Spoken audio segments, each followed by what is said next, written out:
मोदी की इंतहा पसंदी की सियासत रद्द, दावों के बरक्स मोदी भारी अक्सरियत लेने में नाकाम।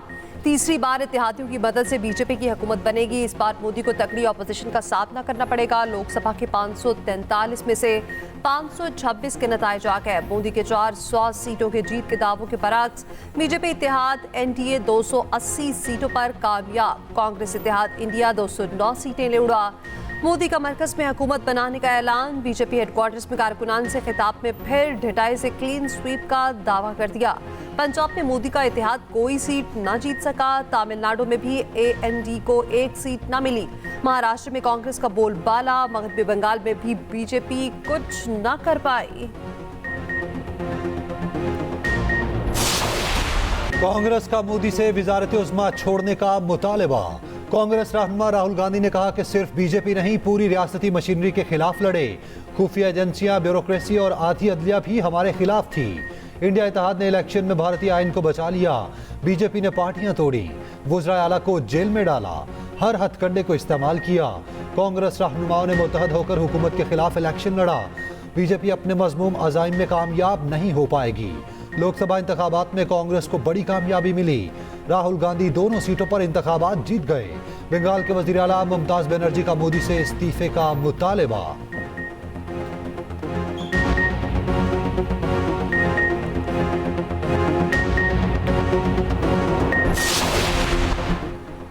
बीजेपी के लिए बड़ा अपसेट। भारतीय स्टॉक मार्केट क्रैश कर गई। मोदी की जमात के बड़े बड़े नाम नाकाम। बीजेपी की स्मृति ईरानी फारिग हो गई। कांग्रेस रहनुमा किशोरी लाल शर्मा ने शिकस्त दी। स्मृति ईरानी ने 2019 में राहुल गांधी को शिकस्त दी थी। इंडियन नेशनल कांग्रेस के राज बब्बर हरियाणा से हार गए। कंगना रनावत, हेमा मालिनी की जीत। कांग्रेस के शशि थरूर ने टी-पोरम से बीजेपी के वसीर को हराया। मनोज तिवारी, यूसुफ पठान, अमित शाह जीत गए। बीजेपी के हंसराज हंस को शिकस्त। मकबूजा कश्मीर में साबिक वज़ीर आला अब उमर अब्दुल्ला आजाद उम्मीदवार से हार गए। अनंतनाग में साबिक वज़ीर आला महबूबा मुफ्ती को भी शिकस्त। भारत में मुसलमानों का चेहरा समझे जाने वाले असदुद्दीन अवैसी की बड़ी जीत। हैदराबाद से ऑल इंडिया इत्तेहादुल मुस्लिमीन के सरबराह ने बीजेपी उम्मीदवार को 3.5 लाख वोटों से शिकस्त दी। असदुद्दीन अवैसी ने बीजेपी के बाथरूम लाल को हराया। मुतना से राम मंदिर बनाना भी मोदी को फायदा न पहुंचा सका। अयोध्या में भी बीजेपी उम्मीदवार को शिकस्त। नरेंद्र मोदी यूपी के इलाके वाराणसी से जीत गए। अगर उसको पार्टी का नहीं मिलता तो प्रिस्क्राइब सिंबल में से 67(1) ये कहता है कि कोई भी सिंबल से मिल सकता है। Would have allowed the PTI to do indirectly what it couldn't do directly. Yes.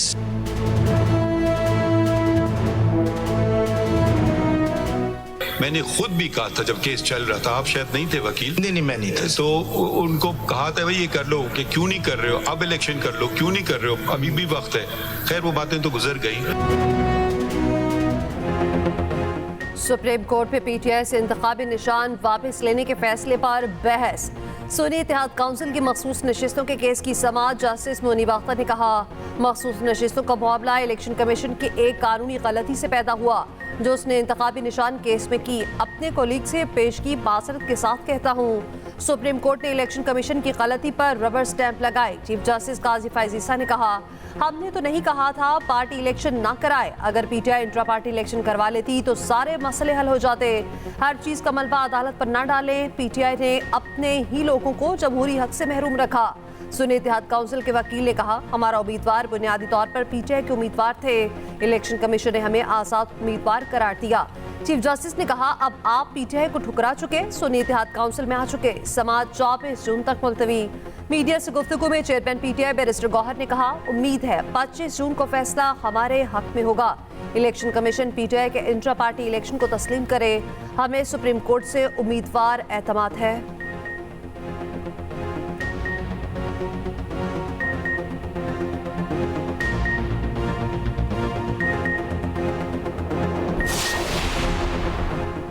KP दो हैं, एक हकीकत में, एक सोशल मीडिया पर।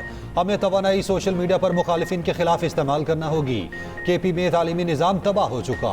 गवर्नर केपी फैसल करीम कुंडी कहते हैं कि केपी में 34 में से 26 यूनिवर्सिटी के वीसी नहीं। हमारे सूबे के वज़ीर आला का ब्लड प्रेशर कम नहीं होता। फैसल करीम कुंडी की फिर अली अमीन गंडापुर को मिलने की दावत।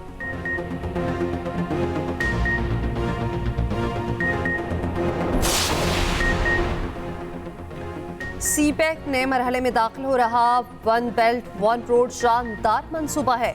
वज़ीर-ए-आज़म शहबाज शरीफ का चीनी मीडिया को इंटरव्यू, कहा हर मुश्किल वक्त में ताउन पर चीनी क़यादत और आवाम के शुक्रगुजार हैं। ज़राए शोबे में चीन के तजर्बात से फ़ायदा उठाना चाहते हैं। पाकिस्तानी अवाम चीन से बहुत मुतासिर हैं, बहुत कुछ सीखना चाहते हैं। खित्ते की तरक्की के लिए सदर शी जिनपिंग के विजन को सराहते हैं। वज़ीर-ए-आज़म शहबाज शरीफ की कम्युनिस्ट पार्टी शेंजन के सरबराह से मुलाकात। वज़ीर-ए-आज़म ने कहा, चीनी हुकूमत और अवाम की मेहमान नवाजी का शुक्रगुजार हूँ।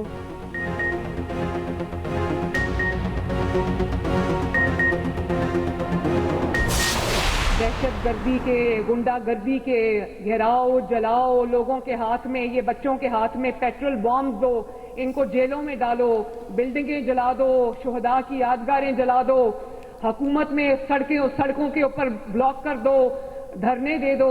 ये दिन खत्म हुए और हमेशा के लिए खत्म हुए। इंशाअल्लाह ताला इस मुल्क में तरक्की का वो दौर आएगा जो कभी रुकेगा नहीं।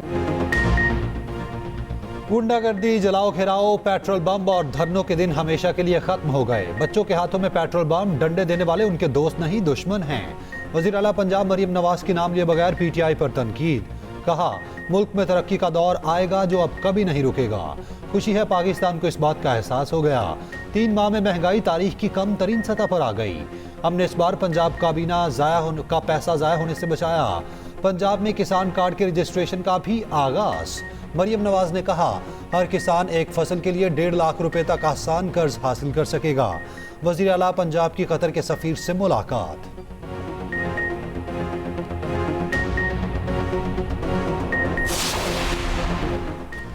दरख्त और साइन बोर्ड गिर गए। मुख्तलिफ शहरों में आंधी और तेज हवाएं, बिशावर में तेज हवाएं, रावलपिंडी में हल्की बारिश। गर्मी की शिद्दत में कमी, टीजे खान में भी बूंदा बांदी।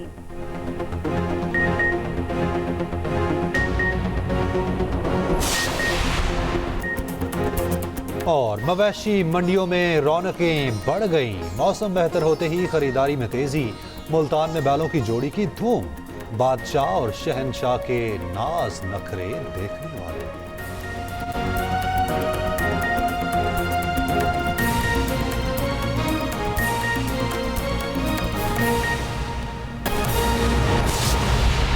किसानों ने खुद कम देखा होगा, कहानियां सुनी होगी कि चंगेज खान ऐसा था और हलाकू खान ऐसा था और हिटलर ने ये किया होगा।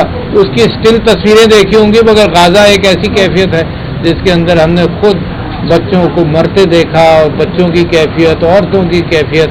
और ताज्जुब की बात यह है जनाब, यही हमारे आपस में इंसान ऐसे ही होते हैं कि इंसान के दिल पर असर नहीं करता। अगर ताज्जुब की आप चश्मा पहन लें, चाहे वह लोकल सियासत में पहन लें, चाहे वो रिश्तेदारों के हवाले से पहन लें, चाहे मजहब के एतबार से पहन लें, तो इंसानी जुल्म और ज्यादती आसानी से नजर नहीं आता।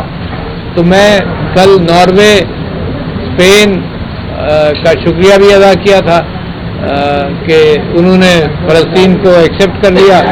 मैं समझता हूं कि फ़लस्तीन के मामले में हमने साउथ अफ्रीका का शुक्रिया अदा किया कि वो एक बात लेकर उठा जिसकी वजह से दुनिया के अंदर ये बात चली कि गाजा का जेनोसाइड बंद किया जाए।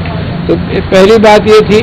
दूसरी बात मैं समझता हूं कि लोकल मामलात के अंदर कल साइफर का जो फैसला आया उसके हवाले से तो हम तो बड़े क्लियर थे कि यही फैसला आना चाहिए, कोई वजह नहीं। और उसकी मिसाल मैं दे चुका हूं, दोबारा आपके सामने दोहरा देता हूं कि साइफर के हवाले से प्राइम मिनिस्टर जो हलफ उठाता है, जो मिनिस्टर्स उठाते हैं, वो ये होता है कि जी कोई चीज़ ऐसी हो जो मैं सीक्रेट हो तो मैं प्राइम मिनिस्टर से पूछूंगा कि ये लोगों की बेहतरी के लिए है तो मैं बता दूंगा, प्राइम मिनिस्टर से इजाजत दूंगा।